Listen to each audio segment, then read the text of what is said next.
This dresser had one job, and it didn't go as planned. I didn't see this when I bought it. Seems like the only way I can save it is by cutting it. But I'm still determined to save this MCM. This video is a Flippin' Furniture Saturday collab hosted by Dawn at Shabby Meets Bling and Crystal at the Crafty Creech. There's going to be a playlist, so make sure you check out the link at the end of this video. I found this at an estate sale hiding in the back corner of a garage covered with sale items. It was the last day of the sale and no one wanted it. And then I found its sidekick hiding in the back bedroom. I found a sticky drawer here and a broken drawer down here. And then here's a dog who has this thing about dog toys. You gotta know, I love retro hardware. This stuff is junk. Now for my pitch on cleaning. Not only is it required for proper paint adhesion, but it really does help me focus on what needs to be fixed. First off, this dresser is very musty, so I'm using vinegar and water to eliminate the smell and, of course, wipe it back. I think I see some mold, and this is an easy fix. This drawer has a piece of the broken dresser, but I don't know where it goes. That's a pretty big crack, and of my 6 drawers, 2 of them are broken, and 1 has damage on the corner. So all of these amazing discoveries and more just by cleaning the dresser. I even figured out where this piece goes. It's actually a support piece for the top of the dresser.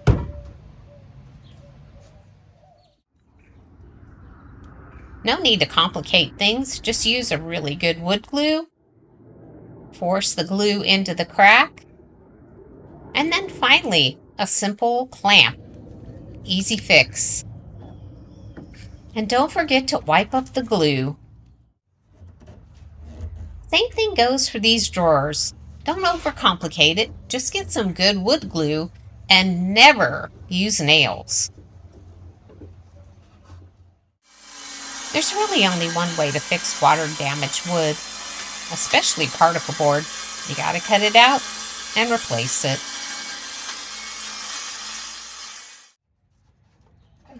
Luckily, the damage wasn't that extensive and it was pretty easy fix. You know me? You know I'm not a big fan of nails, but there are some cases where nails are appropriate. And in this case, I'm gluing the bottom piece in, but while it's drying, I need it to be held in place. So I'm using my pneumatic nail gun to anchor this while it dries.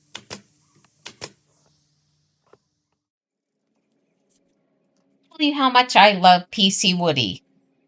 There's no smell, unlike Bondo. There's no chipping, like wood dough. There's no cracking, like Dixie Belle mud. There's just a really strong wood repair bond, and it's reasonably priced and easy to apply. Beware though, there is a longer cure time, so plan accordingly.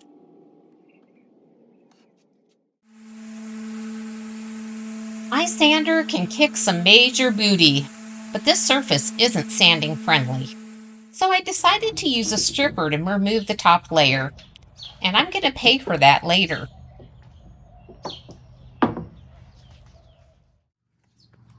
Remember this little sidekick piece? Well, I haven't forgotten about it, and I need to separate the top and the bottom so I can strip it too. Ugh, the smell of chemical stripper. There's nothing quite like it. And while it's doing an okay job, I had to pull out the scraper on this one. But that's not the real payday. It's what I discover after applying this gel stain. By the way, this Minwax gel stain, it doesn't even get 2 stars with me. Even after stirring this for 10 minutes, it's still clumpy and nasty. I do not ever want to use this again. And while I'm hating on Minwax gel stain, they aren't really the fault or the cause of this. I actually, and you may not be able to see it, have paint embedded into the wood from the stripper. I just didn't get it all out of there, so I gotta go back in with a toothbrush and clean it really well. And, of course, sand it again, too. Gel stain part 2. However, I'm now using Varathane gel stain, and the color is cherry wood.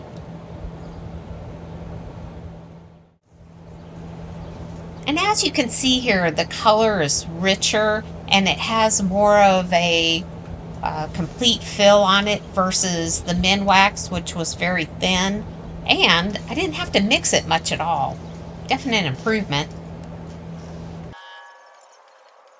And just for your situational awareness, I also wanted to say that every bit of the surface of this dresser was also covered with a toothbrush and a wire brush to get all of the paint out of the surface.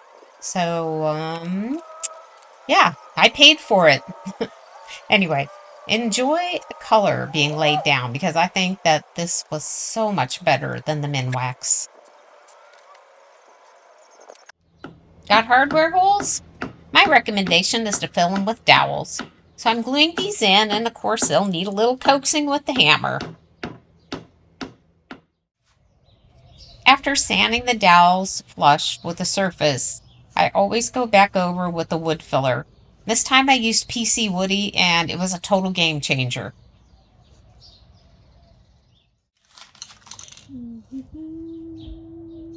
Oh yes, I do. I love Rust-Oleum spray primer.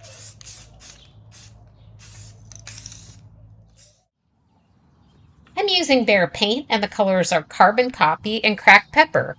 I couldn't decide which color I liked better, so I decided to mix them both. Is that too outside the box for anybody watching? This mixture came out to be a solid industrial gray, exactly what I was looking for.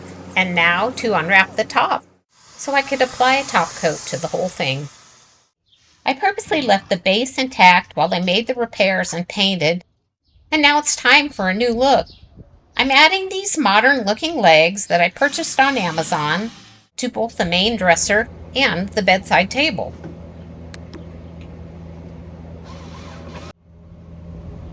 I misplaced my hardware jig, but this quilting ruler works perfectly.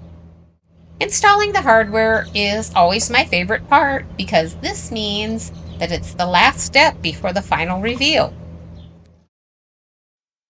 Here's a quick reminder of where we started, and here is the final reveal.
Thank you, Dawn and Crystal, for hosting this challenge.